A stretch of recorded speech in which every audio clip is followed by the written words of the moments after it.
it's okay.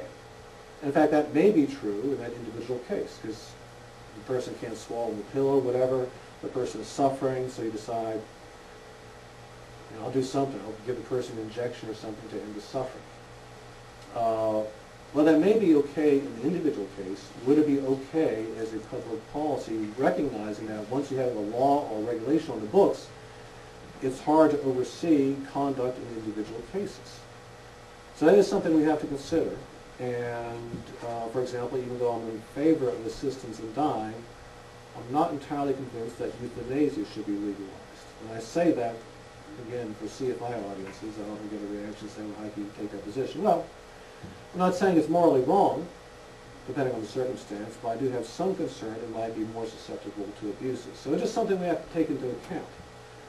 So I said that's kind of the framework that I've developed for analyzing moral issues as they relate to public policy. The one thing I want to emphasize is this is not like some kind of infallible decision procedure where you, okay, you plug in, I think we count the steps, the 6, 7 steps, and all right, you plug in the moral issue, you go through 6, 7 steps, it gives you the absolutely right, infallible, moral answer. No, it doesn't work that way, right? Because morality doesn't lend itself to that kind of algorithmic procedure. There's some ethical theorists, utilitarians in particular, that say, well, gee, yeah, we could have this calculus, we just have to figure out what produces the maximum amount of benefits, and we come up with the right decision. I think morality is much too complex for that. So it's not a question of coming up with the one right answer. It's more a question of kind of limiting the range of acceptable answers. But even if we just do that, I think that's a huge advance in the way that public policy debates are normally considered. Where what we have typically is a bunch of slogans being tossed back and forth, right? You have people saying, oh, sanctity of life, don't play God. Other people saying, oh, autonomy, the individual has the right to decide. And that's usually as far as we get in these disputes, and I think we can do better than that. Of course, the proof is in the pudding, so perhaps I should try to now go through a couple of public policy issues, and the first one is going to be assistance in dying. Physician assistance in dying, should we legalize it? Now, the arguments for this depend both on empirical considerations and moral principles. And the empirical considerations are definitely things we should look at, because as people who believe in basing public policy on secular considerations, if there are facts that are relevant to our public policy, obviously we should assess those, and figure out what consequences they have. Moral principles, they're also important, but again, as we'll see, we have to understand the basis for those moral principles and figure out how, once we understand the basis for those moral principles, they'll play in formulating public policy. So if I go to the next slide. As I said, Oregon, actually now Washington State, also has legalized assistance in dying. But it's based more or less on the Oregon model. Back in 1997, Oregon, actually it was 1994 when they legalized it, and then the Catholic Church and a whole bunch of other groups fought the law in court for 3 years, so it wasn't actually implemented until 1997. But now we have a decade of experience. Anyway, the way the law is set up in Oregon is there are these rigorous procedural safeguards that must be followed.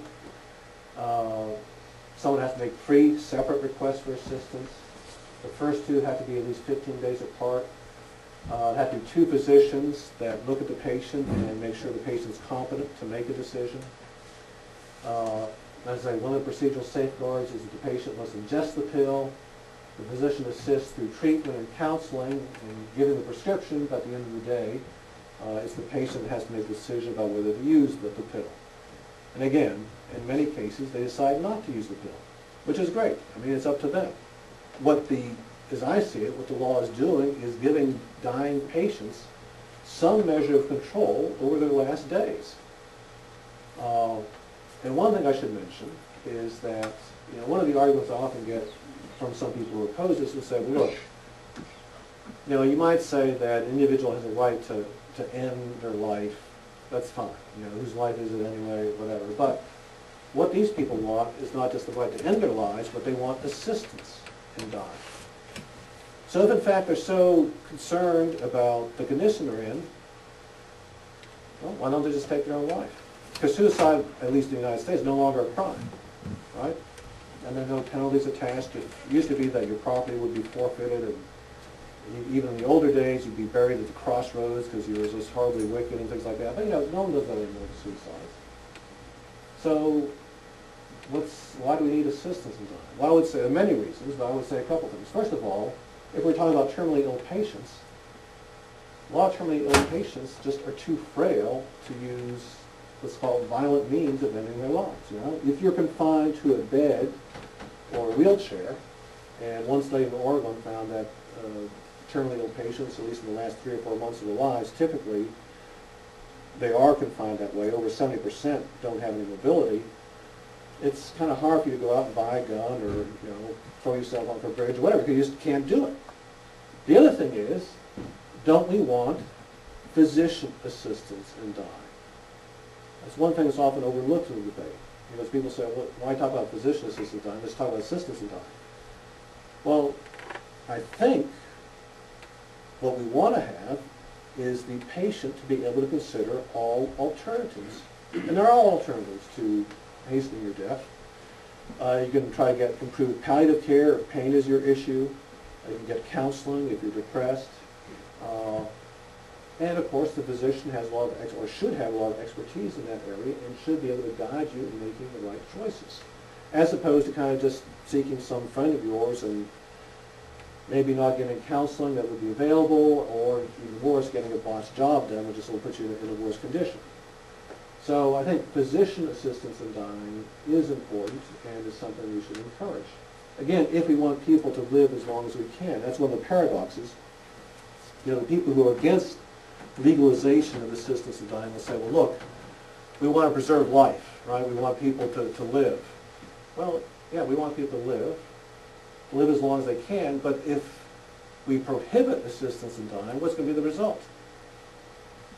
People, when they get a terminal diagnosis, will try to kill themselves while they still can, right? Because they won't have the assurance that if things get too bad, they can end their life on their own. So while they're still able to get around, and before they have intolerable pain, they'll go out and maybe buy a gun or slip at wrist or what have you, perhaps months before they would have done it, and perhaps they never would have done it otherwise.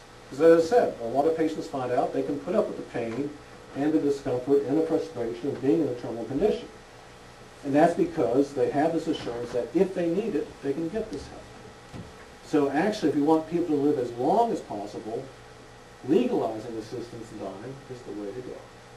As I said, there are some empirical arguments that were put forward before the Oregon law came into place that said, well, there's no way we should legalize assistance in dying. And if I go to the next slide. Empirical claims. There are basically 4.